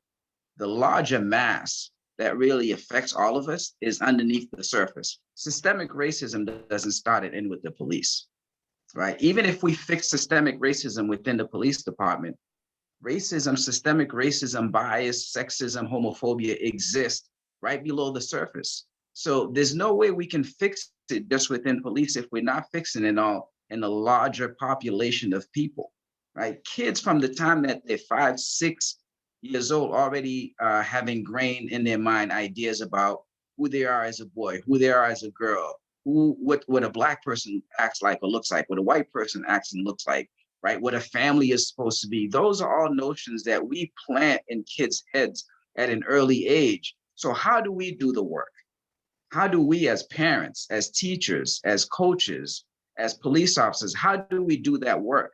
Because at the end of the day, if we're not doing it at home and we're just attacking the police department, which needs to be attacked, but if we're not doing it at home, then we're doing a disservice to everybody else in our larger society. You know, I just asking those questions, and so I think I'm wondering what your response would be. Like, what do you think we can do? I think you need to have those conversations. I know over the summer, what I looked at a number of the protests, I said, oh my God, look at all these white folks. I said, if all these white folks went home and had a conversation with their family members, their friends, and really attack some of these issues, we would not be having these issues. These issues don't start in the police department. You're not 28, 25, 30, 35, and you join the police department, all of a sudden you become a racist or you have some bias against people who are gay. Those things don't start there. I have a son who is 23 now. I remember he went to school in Canton. And this is just to tell you how early this starts. He was about 8 or 9 years old. So it's a group of little white kids, they're having their regular conversation. And my son gets out the car to walk in, and one of these kids walks up, he does the walk, he goes, Jordan, my man, right? Because in his mind, he thinks that's the way to interact with a Black kid. So if we don't fix it at that age, that transforms into deeper seated ways of displaying the racism or bias that they have. So this is what we need to do as parents, teachers, coaches, people who are in the larger society. This is, yes, we need to deal with it in policing, but this is a larger societal issue. So I just want to add something. You know, when I've heard people talk about this needs to be a public health approach to racism, right? And so my daughter, who's not as wise as I am, but she might be smarter than me, she's a public health major. And I said, Captain, what are they talking about? And she said, well, Dad, you take a look at a motor vehicle, right? They're pretty safe now. They're not just safe though because we have seatbelts. They're safe because we have seatbelts, we have airbags, we have ABS brakes, we have crumple zones. So, you know, I think if we can solve racism in policing, right? But then we got all these other areas that we have to work on. It's a total approach. And I think that's, you know, the way it was explained to me, you know, the public health approach to it, that all these other areas have to be addressed as well. And I think You know, just like the fact that some folks who are exhibiting racist behavior on the force in different towns and cities are not held accountable, at least publicly. So that's the other part of that. But sorry, DA. No, I was gonna just, yes, I think you have to call that out when you see it. And I think that is a part of the new post system. The other thing is, I think in some ways, it has taken the burden off of officers, because when you watch that awful video that we've all seen of the George Floyd murder, you can look at the officer who's got his knee on his neck. What is in some ways just more profoundly unbelievable to me is the people who are standing there, the other officers. Now, I understand that one person had only been on the job for 4 days, and I understand that was their training officer, and I understand all of that. But those people were not children, and they stood there and they didn't intervene. And, you know, that's been a fault, and post addresses that now. It's now not your own moral fiber that will cause you to intervene. You're required to intervene. And I think it will take time, but that is going to be a change, because the other problem is things often don't get captured on video the first time they happen. So how many times did something happen and it was let go? And everybody knows that feeling. Everybody on this screen has been at a place in your job or in your family and something happens. And I'm not going to say it. I don't want the fight. I don't want the blowback. I don't want whatever. We should be able to demand a higher standard. And this new legislation does that. And I just want to make a very quick point, because I keep hearing about George Floyd. There were many people who came before George Floyd. Mm-hmm. And I have lived that, and I have Right. always known that. So when we refer to George Floyd and everyone's wake up this year, because I think people had more time on their hands being in the pandemic, I want to point out that there are way more people. There are people who I see myself in, like Sandra Bland, that I would definitely, I have a smart mouth, right? Like I would get myself in trouble. So I just want to point that out, because it's not, this might be new to some folks. It is not new for all of us. And I need to make that very, very clear. Instead of just let's talk about everyone. Let's talk about, I mean, there's a list, right? Like sometimes we're like, oh my God, did you hear about that man in Ohio? And we're like, oh, which one? How sad is that we have to say which one, right? Like, so I just have to point that out. Okay. Our next question is actually from Sarah. Sarah of COS. Thank you. I got on the list. That's so exciting. Thank you, everyone else, for your questions and your comments. It's been so engaging. And I actually have a question to direct to Shimmy. And it's about, you know, some of the protest. It sort of is inspired by some of the protests, bigger protests in Boston last summer that followed like George Floyd's death and Ahmaud Arbery, and that were like in the spring going into the summer when we had thousands of people out in the street. And I do remember hearing about how, and also we had the same in Watertown and some of the surrounding communities, we had relatively large numbers. And I remember hearing about how city leaders reached out to protest organizers and leaders in order to hear how the protest leaders would want officers to show up. Like how much of that advice was taken into consideration. I think would be interesting at some point for us all to go back and like look into that, like which cities, like did the city leaders like take into consideration what protest organizers asked, and then what were the results in terms of like arrests or harmful interactions between police and activists and protesters. But my question for you, Shimmy, is, sorry to ramble a little bit, but my question for you is like, if you were to imagine, you know, a scenario where police and officers were showing up at a large event in a way that would be, you know, the most reducing of harm, like the least harmful way for police and officers to show up, what would that be? And I think we should all take notes. So everybody listen.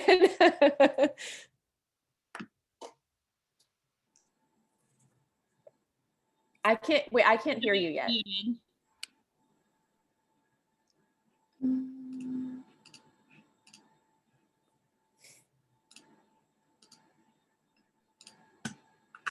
Okay, I'm back.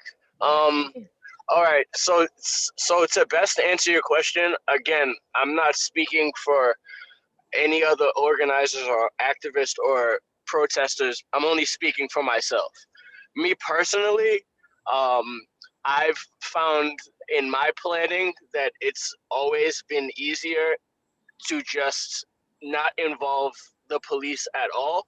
I simply don't communicate with them. I mean, I know that they're going to probably show their face at some point, but this goes back to what I said before. I don't even feel comfortable engaging with a police officer in regarding to myself. So why would I feel comfortable leading a number of upset and angry people, rightfully so? Why would I feel comfortable with all of their safety with the police? Now, moving forward, if we're going to try to be progressive and, you know, like try to be kumbaya one day, I would simply ask the police to show us the same empathy in which they were showing Back the Blue supporters or even Trump supporters at some of these rallies that I was going to throughout the summer. One moment that really holds near and dear to my heart from over the summer, actually it's two instances. The first instance happened in Holbrook, where I saw somebody from the town of Holbrook look over at a young Hispanic child who was from Holbrook, and he called him the N-word right in front of the police officer. And when the family member and angry protesters from the Black Lives Matter side asked the officer, "Is there anything you're going to do about it?" the officer said, "There's nothing I can do. It's freedom of speech." Within the same week, I've seen a Black Lives Matter protester, rightfully angry, say some things that I don't completely agree with, but I do understand why they said them. And this person was taken away by police officers. So right then and there, in that moment, it shows that like there are different rules depending on what side you play on. And then the other instance, oh my God, I'm running a blank, but this is really important, and I really wanted to touch on it. Holbrook, and Swampscott. I mean, for anybody who doesn't know about Swampscott was like a melting pot when it comes to like political like riffs and like a clear cut, like you feel this way, you're this type of person, you feel that way, you're that type of person. And to see the police officers have their back to Trump supporters, but have their face towards the Black Lives Matter supporters, it's like, it's confusing, because to me that shows that you deem us as a threat, and you don't think they're a threat, and to me it looks like you're protecting them. Oh, I remembered. West Roxbury, there was a rally right outside the police department. There was a Back the Blue, and there was a Donald Trump rally. And I saw with my own eyes, and there was a photographer that took a picture of this. One of the officers had his hand on his gun as he was basically had his back towards the Trump supporters and his face towards the Black Lives Matter supporters. And my question is, why, officer, do you have your hand on your gun? How is that making us feel any safer now than we did before? It's little things like that that just lead me to not want to deal with the police. But I come to you as an individual and humble one, and I understand that like in order for us to achieve the change that we want to see, we need to, you know, put aside differences, and we need to like, you know, meet in a middle ground or common ground. But it's very hard for people of color, and I won't generalize, Officer Crispin, so it's very hard for myself to feel comfortable with police officers when I'm doing everything in my power to stay within the right while I'm protesting. I can't even really express the anger that I really want to express, but then when the Red Sox win, it's okay to flip cars. Like, there's just so many discrepancies, Officer Crispin and MacIsaac, that need to be addressed first before myself and people like me come to this table where we're just like, all right, let's sit down and let's have a good old chat. So that's my answer. I was all over the place with that, but I hope it makes sense. And can I just ask, again, I'm sorry, I can't help myself.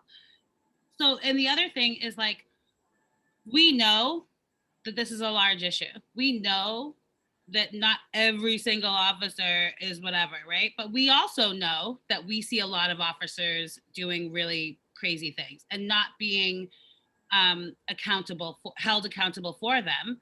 And then we see a DA who comes into Suffolk County who's trying to do the right thing and being attacked by people all over the place.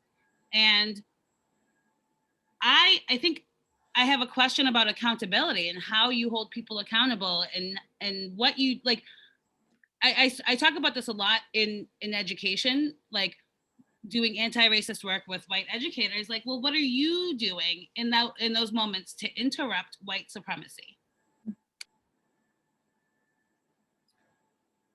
And that's for anyone who wants to answer. So for me, my reputation speaks for itself. From day one when I joined the police department, if people quickly learned who I was, what I was about, what I wouldn't stand for. So without having to go out and challenge people, people know that there's certain type of behavior that is absolutely unacceptable. At one point, I spoke out so much, some of my white counterparts called me the racist because I was talking about issues of racism, right? Means you're doing your job. Yeah. So to me, it's the way I walk out into the world. I challenge people without even having to say anything.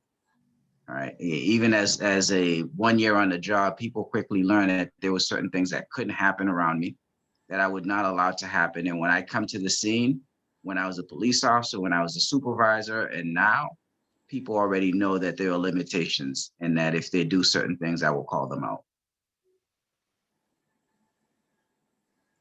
Just a couple of things. First, Eddie, and then I'll answer. I think I read something about what you had done. There was a flag hanging, maybe in one of the offices there, and I don't know if you want to share that or not. I don't know. Yeah. So at one of the district stations, somebody thought it was okay to express their political stance by putting up a big Trump flag. The minute I learned about it, I called the commissioner. Commissioner called and had it immediately taken down, and there was an investigation that followed up as to who put up that flag. So for me, like I told people, I don't want to get into the idea that I'm not a Trump fan, which I'm not, but it's this whole idea about political stances being expressed in the workplace. So people know who I am, and I didn't try to hide it. I told everybody openly that I'm the one who called the commissioner's office and had it taken down. I think all of us, we need to teach our kids from the time that they're little, just like bullying. When you see somebody bullying somebody else, you got to stand up. And to the extent that we teach our kids that, when they become adults, they will engage in that behavior that we've taught them from the time that they were little. And Jennifer, I just want to say, because sometimes these discussions can fall into that. I'm not using it as a defense that some officers are good. You know what I mean? I realize what you're saying, and I know that there's change is needed. So that's not, defense. And one thing we do here, and I know it's some people, we talk about President Obama's task force on 21st century, and he had transparency and accountability. And I know people think that police departments might have a hard time holding themselves accountable. And I think some police departments do. But I know, speaking for the Belmont Police Department, we investigate every kind of complaint. If somebody, here was ever using the N-word or something like that, it would be, I can promise you, it would be addressed. And we've had people ask for our complaints. We have public records requests. We share them. We take it very seriously. And one of the things that, District Attorney Ryan talked about Brady. We've dismissed, we've separated officers who've made it on that Brady list. And I think post is gonna be an eye opener, because I don't know that happens throughout the state. Every case is different. I know that, but I've seen people work in places that I said wouldn't be working here if that happened. So, and now, Eddie's taken on, internal affairs for the Boston Police Department. You know, and you know, as he says, he walks the walk. He's as serious as he was now as he was in 1987. And you know, I think as long as we have, you know, leaders like Eddy around, you know, there's hope that things are going to improve. Okay. As I would just like to say, leaders like Sergeant Chrispin, leaders like Chief MacIsaac, leaders like DA Marian Ryan, and also leaders like Ernst Jean-Jacques as well. So thank you to all of you for your leadership. And even though I know that we are so disparate in so many ways, I also feel so heartened by the conversation that we're having tonight. So I do want to thank all of you. It's not to say that the panel is over, but I just felt compelled to say that. Grace, sorry. That's okay. Go ahead. So actually, you guys kind of just naturally answered the question that I was going to have asked next. So we're going to go to civil service for a minute.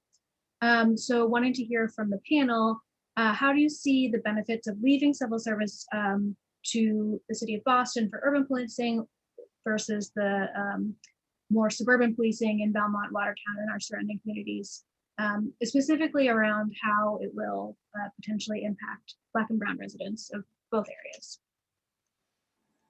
I'll go first, and then I know Eddy and I have discussed this, and I think this is one of those instances where the problems that they have in Boston are somewhat different than the problems we have in Belmont.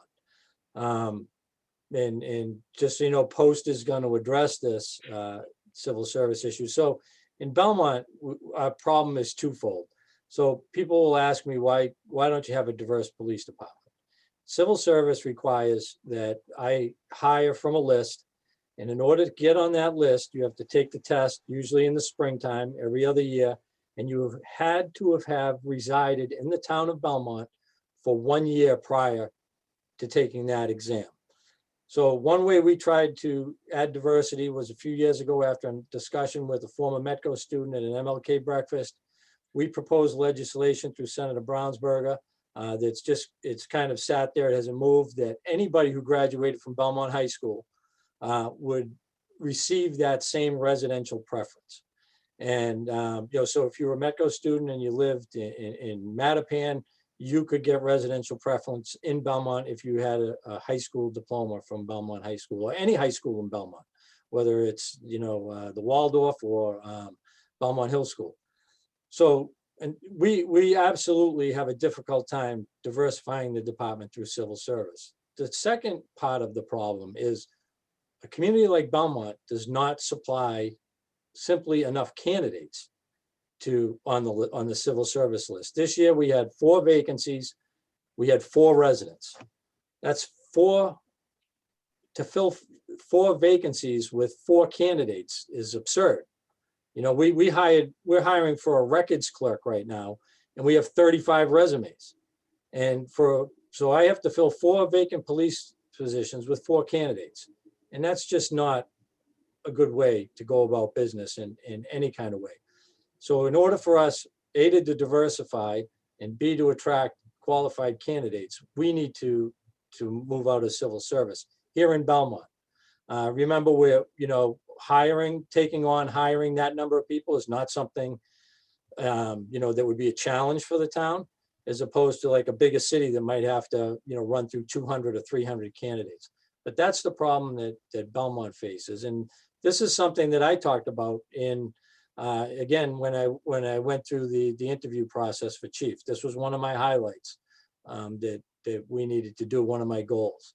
But I'll let Eddy talk about how the problems Boston faces.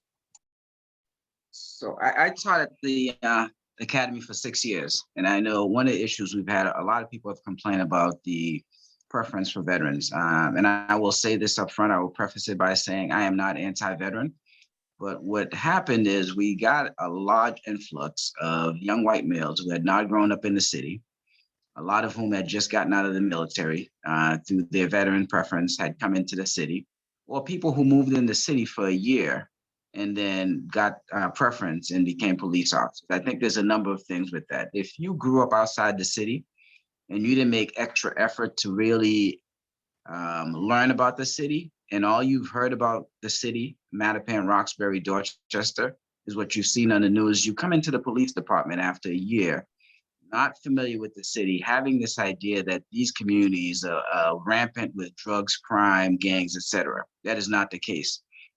Overwhelmingly, these communities are good, decent, hardworking people who want the same things. So I want people who are culturally competent, who are from the community, who understand the community, and who know the people in the community. That plays a huge role. Talk about de-escalation. I grew up in Mattapan. If I'm working in Mattapan, chances are I go to a house, I'm gonna see somebody I know. The minute they see a familiar face, the situation is gonna be de-escalated, right? The other piece I've also advocated for, so we had this 1-year residency. I think the 1-year residency doesn't do justice to the city as far as having the person be familiar with the city. We just put in legislation also as part of this BPS high school graduate preference that the 1-year residency be changed to 3 years. I think you need to be in the city, walk the city, understand city life for you to police responsibly and professionally, and in a way that people want you to police. So I think for me, those things are important, but I worry about pulling out of civil service totally, because there's a reason that we created civil service. We don't want to create a system where people are just getting their friends, family members, people who are all connected into the police department. So we'd have to put something in place. It's either we put something in place else besides civil service, or we just change the rules so that civil service is working better, creating greater diversity in communities that need it. Can I just say, you know, the DA's office obviously is not protected by civil service, but I am a huge believer that the courts should reflect the communities they serve. That when you walk into a courthouse, for whatever reason, you should be able to see yourself in some of the people who are working there, and they should be able to recognize themselves in you. And so one of the things that we spend a lot of time on is diversifying our workforce. And we're doing better. Our incoming classes are more diverse. And there are lots of reasons why anyone doesn't come to the DA's office. But we cannot allow reasons to be excuses. We've just hired a director of our racial justice initiatives who will be beginning March. I'm looking forward to introducing her to all of you. And that a piece of her work is going to be around helping us to bring greater diversity to our workforce. One of the reasons I spend so much time with the chief out doing these is I hope people in the community will hear about the work we do, hear about the initiatives we're taking, and want to come and join us. Awesome. Thank you. So I'm going to ask Kristen to unmute herself because her question is related. Can you hear me? I think I'm on. Okay, great. Thank you, everyone. Thank you to the panelists. Also, I feel like there's been several moments of real vulnerability on this call tonight. So I appreciate that from everyone here. I wanted to return to something that Chief MacIsaac said earlier in the call in response to someone's question. I found it honestly quite chilling when you were talking about your own fears that you have about certain officers responding to calls. And I wanted to ask you what you think, what is the role of a supervisor who has a legitimate fear about an officer's ability to safely protect the public in a situation like that? What is the action that a supervisor takes in that situation, and what is their responsibility? And my question is less about procedures or rules or laws, but we've been talking a lot tonight about individuals and individual responsibility. So what is the individual supervisor's role in that situation? And I kind of want to be clear about what my standpoint is here when I ask this question. I'm not a resident of Belmont, but like many people on the call tonight, I also work in public education. And I think a lot about the long, long list of qualifications and certifications and study that we need to do to work in a public school environment and a public university environment. So why, we've just been talking about hiring practices and things like that, but why is it so easy for someone who causes their supervisor to have a lot of fear to have a job where they can carry a gun. So thank you for your response. And I'll clarify, it's not fear, and I don't, my point was, I was trying to make was that everybody's different. Everybody has certain strengths and weaknesses, right? So it could be, that could be any call. You know, we have officers here who are excellent at dealing with, you know, our elderly residents who are patient, who are, then, you know, we have other officers who know how to de-escalate. You know, people don't often think of it. So we've had 2 instances in the last 3 weeks where we had people armed with knives that were hurting themselves, and our officers showed up. You know, and you know, we have officers that fit. You know, someone. I'm 6'4", right? And I know people might have a hard time understanding this, but sometimes that alone can de-escalate a situation, right? Just by showing up, even, you know, in a person. So when you have different people of different physical sizes, different strengths, there's people that are naturally have the ability to de-escalate a situation without any training. And there's others that, you know, you need to, so as a supervisor, getting back to your question, you need to, you know, where if I'm a street supervisor or a lieutenant on a desk, if I hear one officer dispatched to a certain call, and I'm not sure if that officer is really going to handle the call, then I step in and I send another officer along with them. And then we identify the weaknesses that that officer might have, and we send them for additional training. You know, it could be training on anything.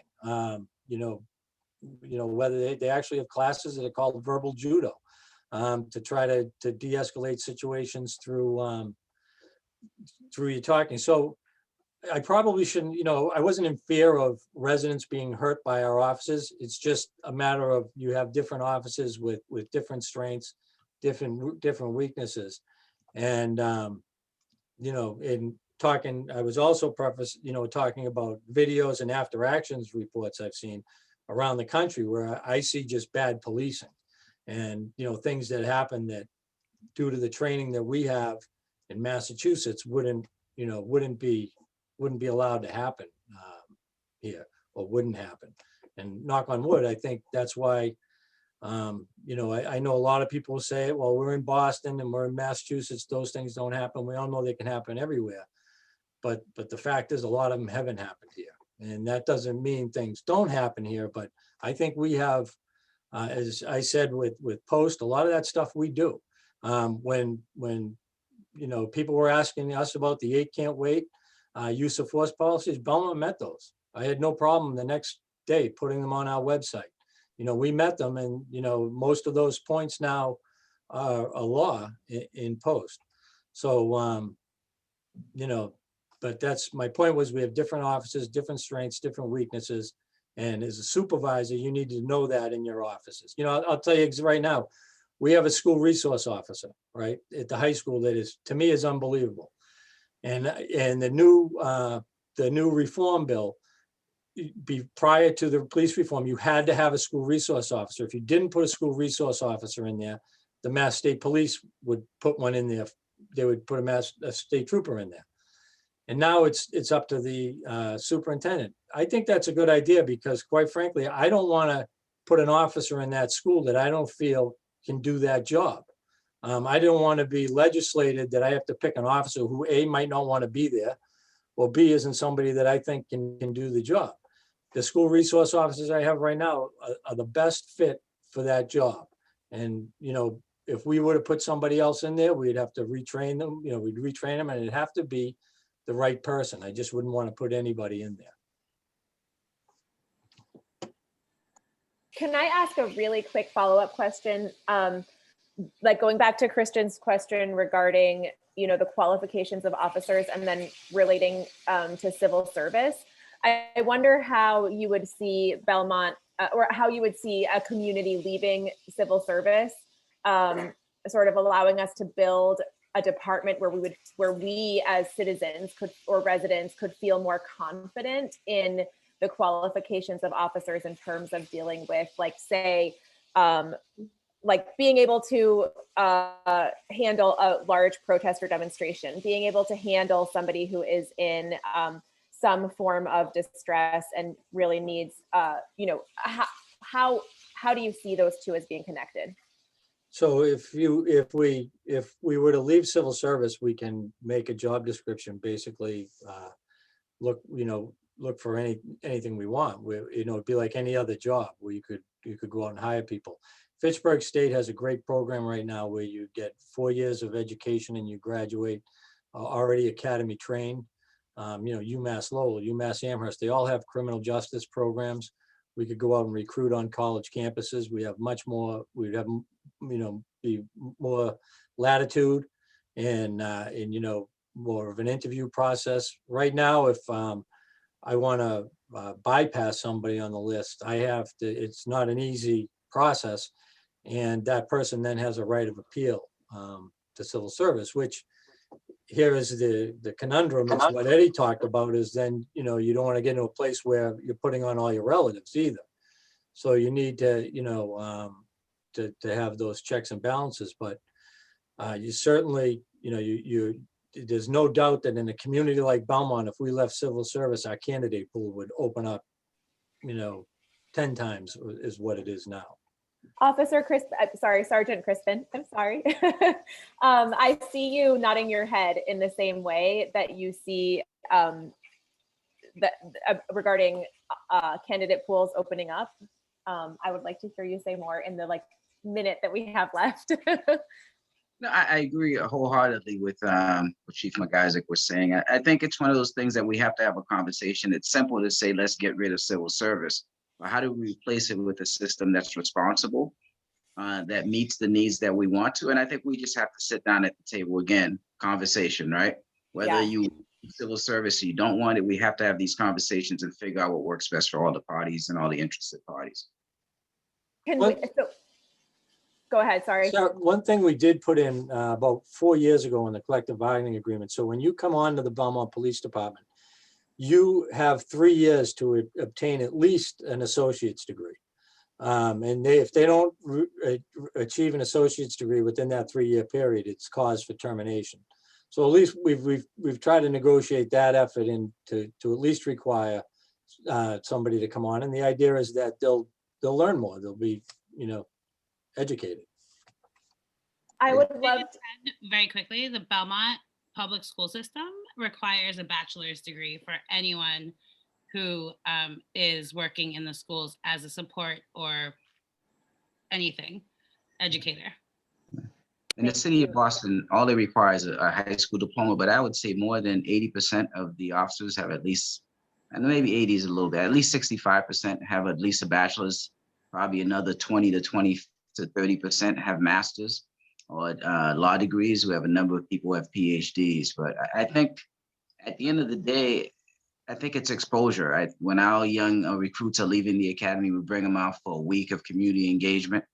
I usually take them out. I bring them to some quote unquote problem areas whether it be where there are large homeless population, drug addiction. I take them to community meetings, elder centers. I think that gives them some perspective. And we as a society have to change these antiquated ideas that we put in people's mind about what it is to police, right? If you watch all these shows on TV, it's not cops and robbers. Policing has become so much more than playing cops and robbers. It's engaging with people, it's communicating with people, it's helping people. But the way that we advertise and we publicize policing, people still want to come in, they think it's playing cops and robbers, Starsky and Hutch, chasing bad guys, getting drugs and getting guns. And there is room for that in policing, but we can't just glamorize those things and not think that young people are not going to want to go into policing because that's what they've grown up seeing on TV and in the media. I would love to have time to ask follow-up questions, and DA, maybe this would be for you for another evening, but I would be curious to know more about how the current bill can help support departments in terms of leaving civil service and also developing these kinds of hiring practices that we're talking about. So I think they're going to have to develop some of that. Yeah, the follow-up. Yeah. I think they're going to have to develop some of those things to keep up with the bill. I think it's true, though. You can't leave civil service unless you have a good alternative plan. Because just going out, yes, it broadens the pool, but then you will end up with a lot of people with the same last name, and that doesn't work well either. I mean, So we grew up in Belmont and everyone had the same, still has the same last name. So Imagine what it's So- like in Boston. So that is a great. and the one thing I think that Sergeant Crispin talked a little bit about, as well as the chief, education matters. You know, as Jennifer said, you have to be educated to spend time with the kids in school. And you don't want to disqualify somebody who'd be doing a great job because they haven't maybe had the opportunity to graduate. So you give them some time. I think it's a wise thing that Belmont does, but better educated people just tend to have better worldview, or more experience. and they just I'd are like able to, yeah. more experienced people have better worldviews. Some folks aren't able to graduate from college. Some folks Right. are able to finish their degrees. So I don't have a problem with, like, you know, police officers, but in that capacity, I just think that a lot of experience makes a big difference. And you're right. And that's what I was saying. You don't want to just say that somebody can't come on because they can't do that. But you have to have chiefs and departments that value exposure to things, that are willing to let people try different things, go different places. How do they do it here? That's what gets you to a better place. And can I just very quickly, I'm so sorry. I know we're running out of time, but like something that happened very personally for me is that in Belmont, my cousin was with a friend and she called me in frantic about a situation where they were pulled over by the police. I came up because she knows that I know a lot of folks. And so I came up to like talk to what was happening. And the person who, there was a team and one of them was a rookie or in his first year. And the other was, police veteran in Belmont. The way that the kid was acting, and I say kid because he's younger than me, was out of control. And it took me to let the other officer know, like, you need to stop this right now. So I just want to make that clear. Like the personal relationships that folks have, like, I don't want to have to be called to like every situation, right? Like it just happens that situation happened. But so like personal relationships and community engagement and like, I don't know, like, I don't want to be a hotline for folks, but I would absolutely come out to anyone who had an issue. And that doesn't happen often in Belmont, but I'm just saying that's just.